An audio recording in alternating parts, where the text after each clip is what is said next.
what I try to do is to create spaces for people to be seen, to feel that they're being seen and being heard.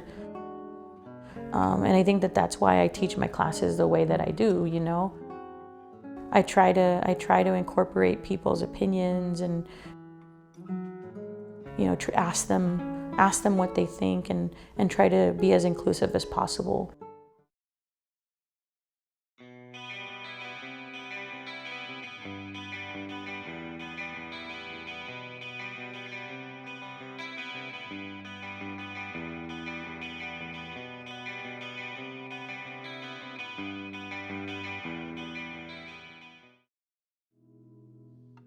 I'm Yvette Saavedra. I am a professor at the University of Oregon, and my pronouns are she and her. I grew up in Southern California in a community called Huntington Park. I'm the firstborn of two. I'm the eldest of two, and I come from a working class family. I'm the first person in my family to go to college. My dad is Argentine and my mom is Mexican from Texas, from El Paso, Texas. I grew up more culturally Argentine. Like we ate a lot of Argentine food. So I identify as Chicana, but I am half Argentine and half Mexican. Both of them have this passion for learning, and that's something I think that they instilled in myself and in my sister. I think that it was always really made very clear to us that they wanted us to go to school. We were always, for the most part, working class, and there were some times that we were a little bit lower than working class, and definitely some good times, but despite that, all of that, they would make sacrifices to make sure that we were going to the best schools. Part of the reason that she wanted to send me to Catholic school, my sister to Catholic school, is because and an all-girls school at that for high school, was because I think she understood the kind of inequities that exist in co-ed classrooms, trying to foster a way of empowering us, I guess.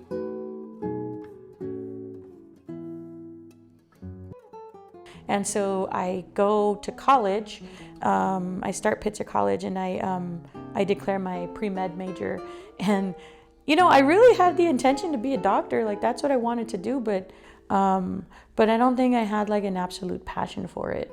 And I wonder, reflecting on my life now, I'm wondering like if I did it just because, coming from working class communities, like you're told you could be a doctor or a lawyer, like those are the two things that you can be. And so I'm wondering like how much of my decision to go to college as pre-med was because those are the options that I thought I had. It's like everybody spends all their time telling you that you need to go to college, but they don't tell you how to succeed once you get there.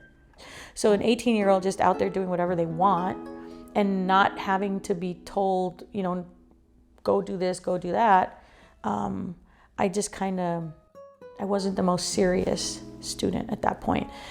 So when I finally started actually like entering into my own like self, it was really difficult because I didn't know how to tell my parents. It was basically like internalized homophobia is what it was. Like, I don't even think I knew that's what it was at the time, I just knew I didn't feel right. And so it was really difficult. I wasn't the most productive. I didn't have the most productive way of dealing with it. And so of course, there were a lot of really emotional moments for me, because I knew that I was queer. I knew that I was a lesbian from when I was like the age of 13 or 12, when I said, I remember watching a Melissa Etheridge video and I was like, oh my gosh, I think I'm a lesbian. And I think that's such a funny story, because I remember like it was yesterday, and I was like, I said it out loud, I can never tell anybody about this. So one of the things that happened was that part of the whole like not productive and self-destructive part of it was that I just stopped. I stopped going to my classes, or when I did go, I didn't try in my classes, which is very odd because, I was always straight A's. But see, it's all related, because my academics are suffering because of the fact that I couldn't come out. and that I wasn't coming out and I wasn't dealing with who I was, you know? And so it was just really hard. I remember I didn't find out about academic dismissal until after that term. I pretty much, I decided not to do the pre-med thing.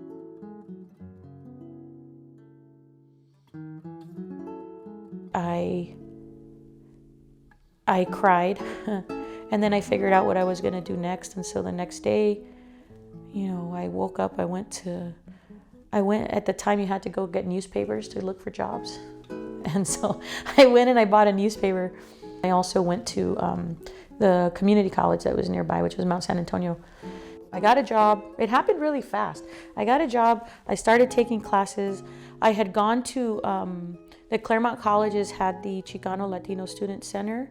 And so it was through that center and that kind of support system that they gave that I found out that I could be readmitted. And so then I reapplied for admission and I got back into Pitzer. Everything changed. I still hadn't come out to my parents, but I had definitely come out. Because that was junior year, I went back. I remember taking Chicano history, Chicano history. And it was Dina Gonzalez who was in that classroom at Pomona College. I remember it was like 3:00 in the afternoon her classes met Tuesday, Thursday. I don't forget that because I enjoyed that class a lot. And I had heard about her, but I saw her and I was like, wow. I had heard she's a lesbian, right? That's what I had heard. And I'm like, that's so awesome. Like a real life lesbian, like teaching this class. Just sitting in that classroom and hearing her teach about Chicano history, like even the first day when it's like the syllabus review and all of that stuff, I was like, that's what I want to do. Yeah, she pretty much was a person that, like, sounds so dramatic, but she pretty much saved my life in that respect, right? Because she showed me that I could be all of the things that I wanted to be, and I could be out too. So that was really cool.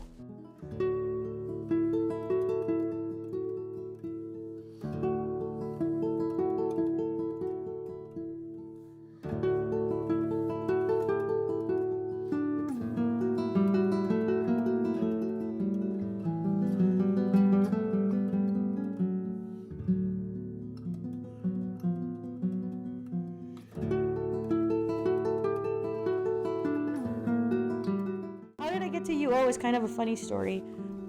In April of 2016, I had gone to a conference for the National Association of Chicano Studies, and I met somebody there that would become the co-chair of the Chicana caucus. So we became co-chairs of the Chicana caucus, and that is Dr. Isabel Millan. That professional relationship developed into a personal relationship, and she and I started dating, and we were long distance for about 3 years.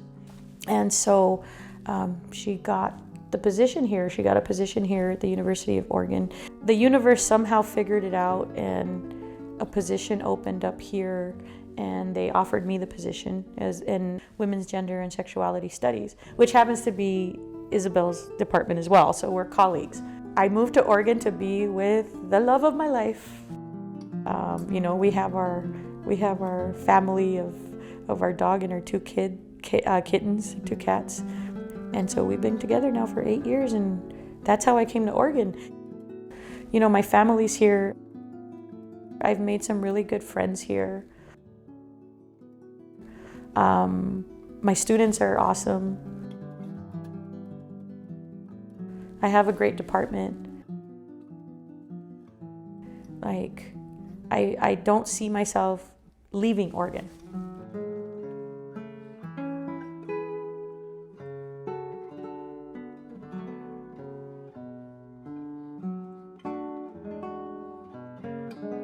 Dear Dr. Saavedra, I want to take a moment to express my deepest gratitude towards you.